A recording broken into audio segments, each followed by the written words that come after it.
Hi friends, this is doctor रश्मि। आपसे बहुत important बात करना चाहती हूँ। जो भी लोग अभी डिप्रेशन या फिर एडजस्टमेंट डिसऑर्डर के थ्रू जा रहे हैं, जैसे कि मैं जब फर्स्ट ईयर में थी तो जब मुझे प्रॉब्लम हुई थी तो मैं प्रोफेशनल हेल्प लेने गई थी, तो मुझे ऐसे डायग्नोस किया गया था कि एडजस्टमेंट डिसऑर्डर है। आप पहले की कुछ स्टूपिड स्टेप उठाएं अपने प्रॉब्लम को जूझने के लिए, उससे पहले आप मेरी वीडियो देख लें। मैं कुछ बहुत एक्सपर्ट नहीं हूँ इस चीज़ में, ठीक है। साइकेट्रिक नॉलेज है बैकग्राउंड में और मेरा 5 साल का एक्सपीरियंस है, ठीक है। जिस चीज़ में फर्स्ट ईयर से मैं जूझ रही थी, और ऐसा नहीं कि मेरे दिमाग में ये आइडिया नहीं आया कि I should and my life जिससे कि सब कुछ सॉल्व हो जाए, और रेपिटेटिवली नहीं आया हो और इन्हेंस नहीं हुआ हो। हर साल ये चीज़ इन्हेंस होते रहा, नो डाउट। लेकिन मेरे लिस्ट में सिर्फ एक चीज़ नहीं होती थी, मेरे लिस्ट में बहुत सारी चीज़ होती थी। और सच बताती हूँ, सबसे ऊपर में यही चीज़ होता था कि एंड योर लाइफ। उससे क्या होगा, सब कुछ ख़त्म। क्योंकि मुझे डिप्रेशन मतलब ऐसे नहीं कि बस उदासी है, मुझे बहुत एटिपिकल टाइप का होता था, जो कि साइकोसोमैटिक होता था, जो कि लोग नहीं समझ पाते। आप कितना भी, आपको फीवर आ रहा है, आप कितना भी पीसीएम खाओ, नहीं ठीक होगा, और आपको लगता है इसका सोल्यूशन कुछ है ही नहीं। लेकिन इसका सोल्यूशन है। मेरे साथ ये था कि जैसे कि मैं ज़्यादा टाइम अकेले रहती थी, तो मेरे अंदर ये था कि मैं ओवरथिंक बहुत करती हूँ। तो मैं हर चीज़ को लिखती थी, एटलीस्ट लिस्ट आउट करती थी, अपने आईपैड में ही लिस्ट आउट कर लिया।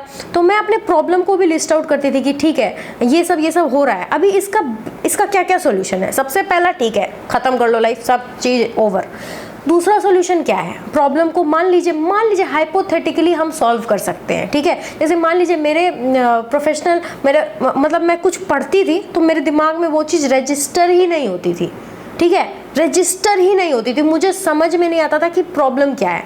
उसी तरह से देखो, ये सिर्फ मेडिकल कॉलेज का नहीं है, आप जितने भी कॉर्पोरेट में हो, लॉ फर्म में हो, या फिर इंजीनियरिंग कॉलेज में हो, या कोई भी ग्रेजुएट लेवल में हो, जितने भी 20s के बच्चे हैं ना, 20s के लोग हैं अभी, आप हमारे एज ग्रुप के, सब लोग इस चीज़ के थ्रू जा रहे हैं, मैक्सिमम ऑफ देम। और प्रॉब्लम ये है कि हमारे पेरेंट्स और हम खुद अपने से इतना एक्सपेक्ट कर रहे हैं और इतना जल्दी हमें सक्सेसफुल होना है कि नहीं समझ पा रहे कैसे इस चीज़ को सॉल्व करें।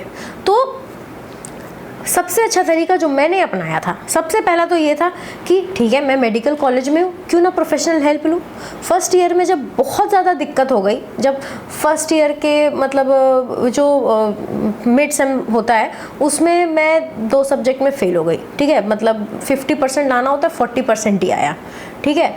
और भाई, कोई एम्स दिल्ली में कोई मतलब मिड सेम में कोई फेल कर जाए तो उसकी तो हालत ख़राब हो जाएगी ना, कि ये कैसे हो गया, ये तो बहुत आसान था।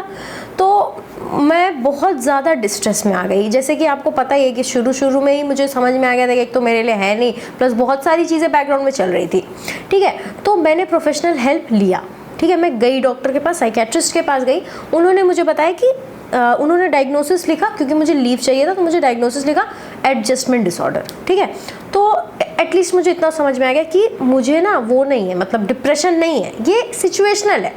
तो एक रिलीफ मिला मुझे, ठीक है, क्योंकि देखो प्रोफेशनल हेल्थ से एक होप मिला। देखो जब कोई आदमी डिप्रेशन में होता है ना, तो क्या होता है, अगर आप बहुत ज़्यादा इस चीज़ को सोच रहे हो, आपके अंदर सारा का सारा सेरोटोनिन सब खत्म हो गया, डोपामिन सब कुछ खत्म हो गया, फिर आपका माइंड आपको ऐसे ट्रिक करता है कि आपके दिमाग में सारे बैड मेमोरीज ही प्ले होंगे, रीप्ले होते रहेंगे, और जितने भी अच्छे मेमोरीज हैं पास्ट में, फ्यूचर मतलब अभी जो चल रहे हैं, सब कुछ इरेज हो जाता है, और रिपीट मोड में रिप्ले होते रहता है कि आपके साथ जीवन में क्या क्या खराब हुआ है। इसमें चाइल्डहुड ट्रॉमा भी बहुत ज़्यादा रोल प्ले करता है, लेकिन आप चाइल्डहुड में क्या क्या अच्छी चीज़ें हुई है वो सब भूल जाते हो, ठीक है। आपका दिमाग उसको याद ही नहीं करने देगा, और आप बस वो उस होल में घुस जाओगे। लेकिन यहाँ पे यही सोल्यूशन है। मैंने पहला चीज़ प्रोफेशनल हेल्प लिया।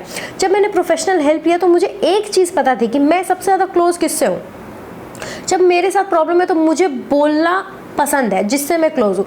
मैं अपनी मम्मी पापा सबसे क्लोज हूँ, भैया सबसे क्लोज हूँ, ठीक है, सबसे ज़्यादा मम्मी से क्लोज हूँ। तो मुझे कोई शर्म नहीं थी कि मैं उनको बता दूँ कि मुझे क्या हो रहा है। हाँ, पहले तो बहुत ये ईगो था कुछ महीने तक कि नहीं, पढ़ाई तो हम मैनेज कर लेंगे, लेकिन वो ईगो फिर मैंने छोड़ दिया कि नहीं, मुझे प्रॉब्लम हो रही है, और इसका सोल्यूशन मे बी ये है कि मैं अपनी मम्मी को अपने पास बुला लूँ रहने के लिए। उससे जो मुझे डिस्ट्रेस हो रहा है, अकेलापन हो रहा है, जो मेरे दोस्त नहीं है यहाँ पे, जो यहाँ का इन्वायरमेंट मुझे काट रहा है, हो सकता है ये चीज़ ठीक हो जाए। एंड ये काम किया। मैं अपने जो मेरे सर थे साइकेट्री के, उनके पास गई। उन्होंने मुझे बोला कि मम्मी को जो है बुलाओ, मम्मी से भी बात करना है। मम्मी से बात करा तो उन्होंने ही बोला कि आप रुक जाओ एग्ज़ाम तक। और देखो ड्रास्टिक चेंज हुआ कि मैं एग्ज़ाम में पास हो गई, ठीक है, आराम से पास हो गई, क्योंकि मम्मी के रहने से ऐसा हुआ कि मेरा दिमाग जो है डाइवर्ट हो गया और जो सिचुएशन, जो मेरे अराउंड जो इन्वायरमेंट था वो चेंज हो गया। तो इससे प्रूव हो गया कि ठीक है मुझे डिप्रेशन है, एडजस्टमेंट डिसऑर्डर है। बट यहाँ पे 1 साल है, ये तो 1 साल था, अभी तो 4 साल और बाकी, 4.5 साल और बाकी है, ठीक है। तो मैंने एक चीज़ तो समझ में आ गया कि एक कोपिंग मैकेनिज्म ये है कि जब भी एग्जाम आए, प्रोफेशनल एग्जाम आए, मम्मी को बुला लो 2 महीने पहले, उसमें पढ़ के पास हो जाओ। और मैंने सब टाइम अपने प्रोफेशनल एग्जाम के टाइम यही किया कि मम्मी को मैंने बुला लिया और अपने उस सराउंडिंग से कट ऑफ हो गई और उसके बाद पास हो गई। लेकिन ये चीज़ यहाँ पे ख़त्म नहीं हुई थी, ठीक है, ये चीज़ यहाँ पे ख़त्म नहीं हुई थी। या जब इंटर्नशिप आया तो उसके बाद पहले तो ये लग रहा था कि भाई पढ़ाई के कारण ये चीज़ें हो रही है, कि पढ़ाई में शायद मैं अच्छी नहीं हुई इसीलिए। लेकिन सबसे ज़्यादा प्रॉब्लम मुझे तब हुई जब मेरी पढ़ाई ख़त्म हो गई, ठीक है। जब पढ़ाई खत्म हो गई मैंने डिसाइड कर लिया कि ठीक है पीजी करना नहीं है, अभी इंटर्नशिप ढंग से करेंगे, ठीक है। इंटर्नशिप में सबसे ज़्यादा प्रॉब्लम हुई, तो फिर समझ में आया कि अच्छा पढ़ाई प्रॉब्लम नहीं थी। लेकिन उस समय भी मेरे साथ गॉड ब्लेस ये हुआ कि मैंने देखो बिल्ली बचपन से पसंद था मुझे मन था कि मैं अडॉप्ट करूं, लेकिन कॉलेज में सिचुएशन नहीं थी कि अडॉप्ट कर सकूं। लेकिन भगवान जो होता है ना कि बचपन से बोल दो तो भगवान उस चीज़ को सच करते हैं। तो फिर वही हुआ कि बिल्लियां जो है मेरे हॉस्टल में पैदा हुई और मुझे इतना लगाव था, मतलब ऐसा अट्रैक्शन हुआ कि पॉजिटिव फोर्स, कि मैं उनको देखभाल करने लग गई। और फिर देखो बिल्लियाँ रहेंगी हॉस्टल में, गंदा वंदा करेंगी तो लोगों को प्रॉब्लम होने लगी, लोग मेरे से मना करने लगे मत करो मत रखो। बट मुझे दिखा कि जो अभी मेरे पास बिल्ली है उसको बहुत ज़्यादा अटेंशन की ज़रूरत थी, क्योंकि वो बीमार हो गई थी, बहुत कमज़ोर, माल नरिश्ड। तो मुझे ये लगा कि मुझे इसको देखना ही पड़ेगा, चाहे मुझे पूरे हॉस्टल से क्यों नहीं लड़ना पड़े। अब जो ये सब चल रहा था ना, तो उसके कारण से मैं अपने प्रॉब्लम को बहुत हद तक भूल जाती थी कि मुझे क्या हो रहा है, क्योंकि मेरे साथ ये हो गया था कि अब मुझे इस छोटे से जीव के लिए जीना है, इसको बचाना है। और धीरे धीरे ये चीज़ इतना इन्हेंस हो गया कि मुझे समझ में आने लगा कि इन जितने ये सब हैं, जितने भी लोग यहाँ, जितने भी जानवर यहाँ पैदा होते हैं, या कुत्ते हो गए, बिल्ली हो गए, इन लोगों को मेरे जैसे लोगों की ज़रूरत है। फिर मैं इन चीज़ों पे फोकस करने लगी। मैंने बहुत अडॉप्शन करवाना शुरू कर दिया, जितनी भी बिल्लियाँ पैदा होती थी उनका वैक्सीनेट करवाना शुरू कर दिया। कोई अगर डॉग बीमार है तो उसको भी मैंने जो है केयर करना शुरू कर दिया। उससे क्या हुआ कि मैं अपनी प्रॉब्लम भूल गई। ये थर्ड पॉइंट है, ठीक है। पहले तो मैंने प्रोफेशनल हेल्प लिया, फिर जिससे क्लोज हूँ उनको अपने पास बुला लिया। देखो हर समय ज़रूरी नहीं कि हो जाएगा, लेकिन मोस्ट ऑफ द टाइम काम करता है। और मेरे कॉलेज में मैं देखती थी, कोई भी जैसे मान लो कोई स्ट्रेसफुल माहौल है, उसके मम्मी आके रह जाती है उनके पास, तो बहुत हेल्प मिलता है, ठीक है। तो आप भी ये चीज़ कर सकते हो, ठीक है। और जितने भी पेरेंट्स मुझे देख रहे हैं, मैं आपको एक चीज़ बताती हूँ, अगर आपके बच्चे नीडी होना बंद कर देंगे ना, आपको शायद ये चीज़ बहुत खलेगा।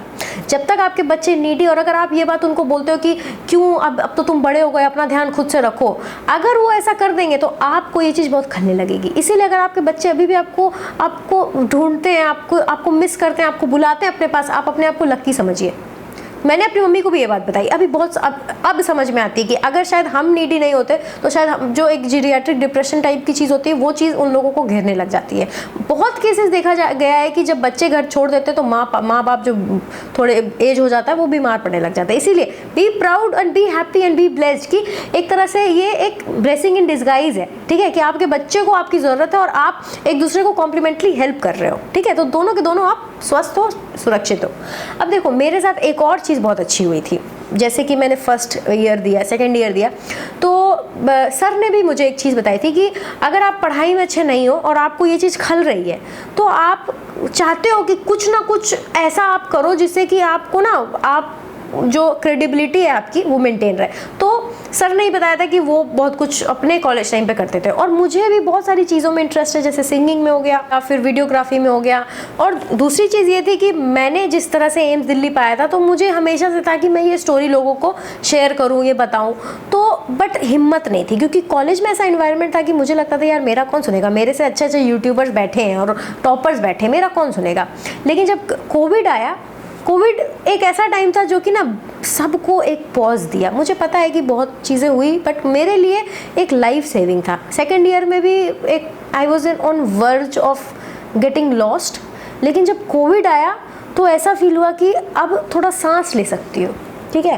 तो सबसे पहली चीज़ तो पता है क्या हुई, जैसे कि दिमाग, देखो अब जैसे आपको ब्रेक मिला है, तो मेरे साथ ऐसा हुआ कि ठीक है मेरे साथ मेरा कोई दोस्त नहीं है। सबसे अच्छा तरीका क्या है दोस्त बनाने का। अब कोविड के टाइम लोग खाना बहुत बनाते थे, है ना, तो मैंने क्या किया कि मैं देखती थी कि बाकी ग्रुप जो है अपने आपस में मिलके खाना वाना बनाते हैं, मिलते जुलते हैं, मुझे कोई नहीं बुलाता। तो मैंने सोचा ठीक है कोई नहीं बुलाता, मैं ही खाना बनाऊंगी और मैं लोगों को बुलाऊंगी। और मैंने ये करना शुरू किया। अपनी एक दोस्त है उसके साथ मिलके, अपने मेरी जो पड़ोसी थी, उसके बाद जब हम खाना बनाने लगे तो मेरे रूम के पास बहुत भीड़ होती थी और हमने कोविड उस तरह से एंजॉय किया। तो ज़रूरी नहीं कि आप इनवाइटेड हो, आप इनवाइट कर लो। इससे भी मैं बहुत ज़्यादा रिकवर की।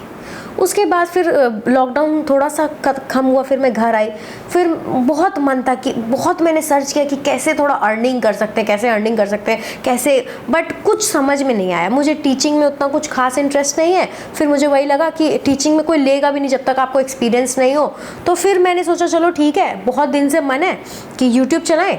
तो मैंने एक वीडियो डाली बस, सब मतलब सम अप करने के लिए कि हाँ ठीक है, मतलब अपनी स्टोरी बताने के लिए। ऐसे उससे पहले मैं थोड़ा बहुत वीडियो पल्स का हो गया ये सब डालती थी, बट मुझे फिर भी कैमरा फियर था उस समय कि कैसे क्या बोलूँगी, कैसे कॉन्फिडेंस आएगा। लेकिन फिर समझ में आया कि लोग को ना यूट्यूब में आने के लिए वो नहीं चाहिए कि आपको बहुत एकदम प्रोफेशनल स्पीकिंग आता हो, आपको बस बात करने आना चाहिए, जो मैं अभी कर रही हूँ।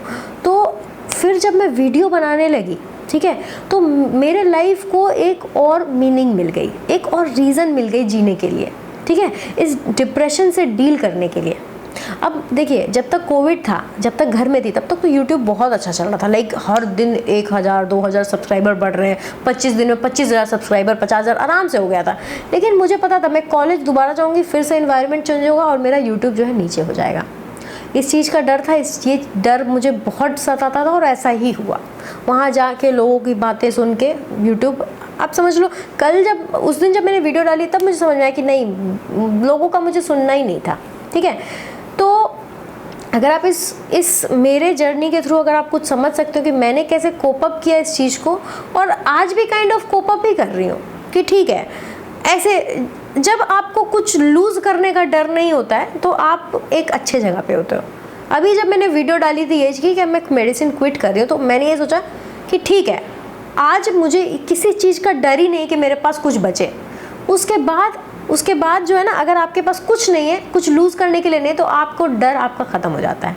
तो उस दिन मैंने उस फीलिंग के साथ वीडियो बनाई और मुझे बहुत होप मिला कि अगर आप पता है, अगर कोई सीरियल अगर देखो 18th सेंचुरी का, तो आपको समझ में आएगा कितना ये सब जॉब और ये सब चीज़ उतना उस लेवल का मैटर नहीं करता जितना आप जी के एंजॉय कर लो वो मैटर करता है, ठीक है। अगर आप खुश रहोगे, ठीक है, अगर आप टेंशन नहीं लोगे, अगर आप उतना रश में नहीं रहोगे कि नहीं मुझे एकदम 22 बन के मिलेनियर ही बनना है, तो आप ज़्यादा अच्छा कर पाओगे। सबकी अपनी अपनी स्टोरी, सबका अपना अपना क्वेश्चन पेपर है, भगवान ने दिया है। दूसरे से चीटिंग करके कोई फ़ायदा नहीं, दूसरे का पेपर में झाँक के भी कोई फ़ायदा नहीं है, ठीक है। इसलिए अपनी जर्नी लड़ो, ठीक है।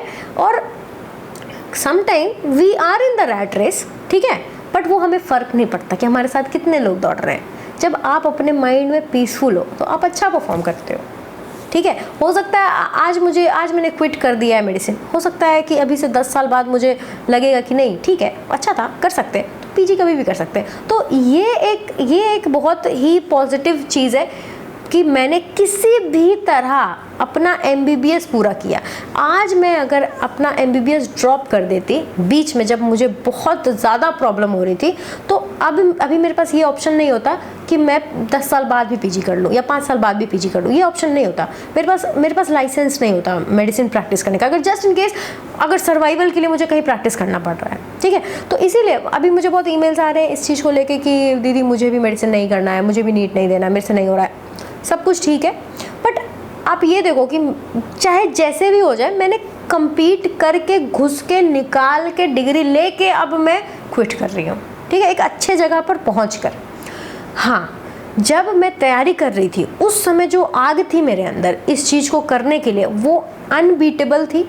उस समय कोई डिप्रेशन कुछ भी मुझे मैटर नहीं करता था रैदर देन कंपीटिंग इट, ठीक है। इसीलिए अगर आपको भी अभी जिस भी स्टेज में और आपको लगता है कि आपके लिए ये चीज़ ठीक नहीं है, छोड़ दो और कुछ अच्छा करो, ठीक है।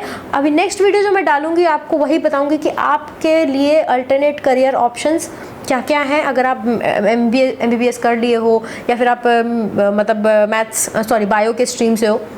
मेरे पास 2-3 गेस्ट हैं जिनको मैं बुलाना चाहूँगी नेक्स्ट वीडियो में, जिन लोगों ने MBBS करने के बाद दूसरी चीज़ों को मतलब दूसरा कोर्स अडॉप्ट किया है और दूसरा प्रोफेशन में चले गए हैं। ठीक है, तो थैंक यू सो मच ये वीडियो देखने के लिए। अगर आपको मदद मिली हो तो अच्छा है, और नेक्स्ट वीडियो में देखते हैं फिर।